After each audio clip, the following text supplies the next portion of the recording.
সন্দেশখালী নিয়ে বড় পদক্ষেপ সুপ্রিম কোর্টের প্রধান বিচারপতি ডিওয়াই চন্দ্রচূড়ের। সন্দেশখালী কাণ্ডে সুপ্রিম কোর্টের প্রধান বিচারপতি ডিওয়াই চন্দ্রচূড় সুপ্রিম কোর্টে মামলা দায়ের করার অনুমতি দিলেন।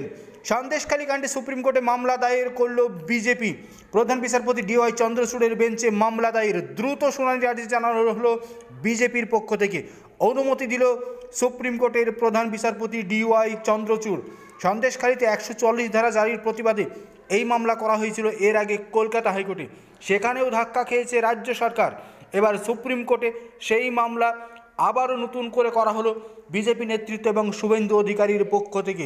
সন্দেশখালীর 144 ধারা, সেই সঙ্গে সন্দেশখালীর বর্তমান পরিস্থিতি, রাজ্য সরকারের ভূমিকা, রাজ্যের একাধিক প্রথম সারির পুলিশ প্রশাসন এবং সরকারি আধিকারিকদের ভূমিকা, সমস্ত বিষয়টিকে একত্রিত করে সুপ্রিম কোর্টে প্রধান বিচারপতি ডিওয়াই চন্দ্রচূড়ের এজলাসে মামলা দায়ের করল বিজেপি।